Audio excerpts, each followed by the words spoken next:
শেখ হাসিনা পদত্যাগ করে দেশ ছাড়ার পর সংসদ বিলুপ্ত ঘোষণা করেন রাষ্ট্রপতি মোহাম্মদ শাহাবুদ্দিন। এরপরে অন্তর্বর্তী সময়ের জন্য নোবেলপ্রাপ্ত অর্থনীতিবিদ প্রফেসর ডক্টর মোহাম্মদ ইউনূসকে প্রধান উপদেষ্টা হিসেবে গঠন করা হয়। প্রধান উপদেষ্টা ছাড়াও আরও মোট 17 জন সহকারী উপদেষ্টা গঠন করা হয়। প্রধান উপদেষ্টা এবং সহকারী উপদেষ্টারা সরকারিভাবে কী কী সুযোগ সুবিধা পাবেন এবং কার বেতন কত সবকিছুই জানতে পারবেন আজকের এই ভিডিওতে। তাই ভিডিওতে একটি লাইক দিয়ে দেখতে থাকুন আজকের পুরো ভিডিওটি। 2011 সালে পঞ্চগড় সংসদ বিলের 20 ও 21 নম্বর প্রস্তাব নেয় সংবিধানের 58 ক অনুচ্ছেদ অনুযায়ী তত্ত্বাবধানের সরকার ব্যবস্থা বাতিল করা হয়েছে। তাই বিদ্যমান সংবিধানের তত্ত্বাবধানের সরকারের প্রধান উপদেষ্টা ও উপদেষ্টাদের বেতন ও সুযোগ সুবিধার বিষয়ে সুনির্দিষ্টভাবে কিছু বলা নেই। তবে প্রধানমন্ত্রীর সমান মর্যাদায় দায়িত্ব পালন করবে প্রধান উপদেষ্টা। একইভাবে মন্ত্রীর সমান মর্যাদায় দায়িত্ব পালন করবে উপদেষ্টারা।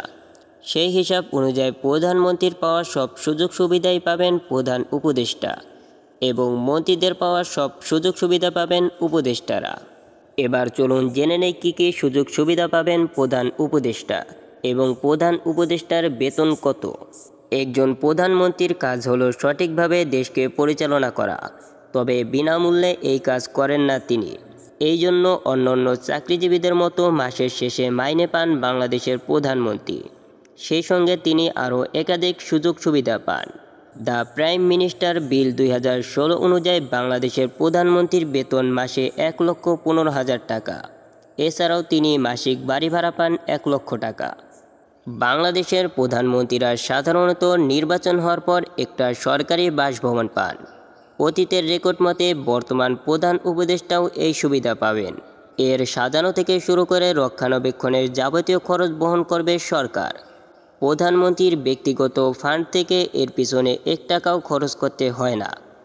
কেউ চাইলে নিজের বাড়িতে অথবা অন্য কোথাও বাড়ি ভাড়া নিয়েও থাকতে পারেন। সেক্ষেত্রে সেই বাড়িও সরকারি টাকায় অত্যাধুনিক বিলাসবহুল করে সাজিয়ে দেওয়া হবে। তার বাড়ির নিরাপত্তায় থাকেন স্পেশাল ফোর্সের সদস্যরা। বর্তমান উপদেষ্টাও একই সুবিধা পাবেন বলে জানিয়েছেন বঙ্গভবন সূত্র। এছাড়াও আকাশপথে ভ্রমণের সময় রাষ্ট্রীয়ভাবে বছরে 25 লক্ষ টাকার ইন্স্যুরেন্স কভারেজ পান প্রধান উপদেষ্টা। দৈনিক ভাতা পান 3,000 টাকা। প্রধানমন্ত্রীর মাসিক বেতন ছাড়াও যাবতীয় খরচ, ডেইলি অ্যালাউন্স, ইন্স্যুরেন্স সুবিধা, কূটনৈতিক পাসপোর্ট, নিজের দপ্তরে এবং অন্যান্য টেলিফোন ব্যয়, চিকিৎসা সেবা সহ আরও অনেক সুবিধা পেয়ে থাকেন সরকার প্রধান, যার পুরো খরচই বহন করে রাষ্ট্র। বন্ধুরা, এবার চলুন জেনে নেই সহকারী উপদেষ্টা বা মন্ত্রীরা কী কী সুযোগ সুবিধা পান এবং তাদের বেতন কত।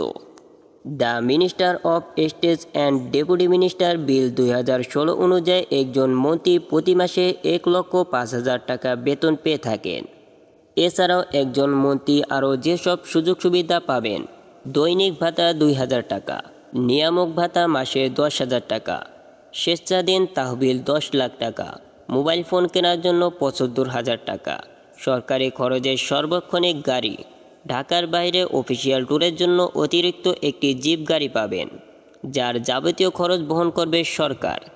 সরকারি খরচে রেল ভ্রমণ ও বিদেশ ভ্রমণ, বিনা ভাড়ায় সরকারি বাসভবন, গ্যাস, বিদ্যুৎ, পানি, টেলিফোন সহ ভ্রমণটির যাবতীয় রক্ষণাবেক্ষণ সরকার বহন করবে।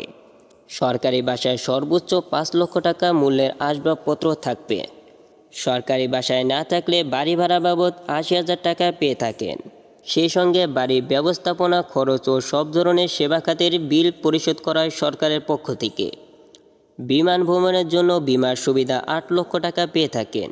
সার্বক্ষণিক নিরাপত্তা প্রহরী থাকেন তাদের সঙ্গে। বাসস্থান থেকে অফিস বা অফিস থেকে বাসস্থানে যাতায়াত খরচ পাবেন। নিজের এবং পরিবারের সদস্যদের ভ্রমণের খরচও তিনি পাবেন। এছাড়াও অন্তত 2 জন গৃহকর্মীর ভ্রমণের খরচ পাবেন। তবে দায়িত্ব পালন শেষ করে তারা যখন সরকার ছেড়ে চলে যাবেন তখন তারা সবাই সাধারণ নাগরিক হিসেবে বিবেচিত হবেন। এক্ষেত্রে একমাত্র প্রধান উপদেষ্টা দায়িত্ব ছাড়ার পরে সরকারি ব্যবস্থাপনায় 2 বছর আবাসিক সুবিধা পাবেন। বন্ধুরা, একজন প্রধান উপদেষ্টা এবং সহকারী উপদেষ্টারা কী কী সুযোগ সুবিধা পান সেটা অবশ্যই আপনারা এই ভিডিওটি দেখার পর বুঝে গেছেন। বন্ধুরা, ভিডিওটি যদি ভালো লেগে থাকে তাহলে এখনই আমাদের ভিডিওতে একটি লাইক দিয়ে দিন। আর এরকম আরও জানা অজানা সকল তথ্য সম্পর্কে জানতে আমাদের চ্যানেলটি সাবস্ক্রাইব করে রাখুন। আজকের মতো এখানেই বিদায় নিচ্ছি। দেখা হচ্ছে পরবর্তী নতুন কোনো ভিডিওতে। সে পর্যন্ত সবাই ভালো থাকবেন, সুস্থ থাকবেন। আল্লাহ হাফেজ।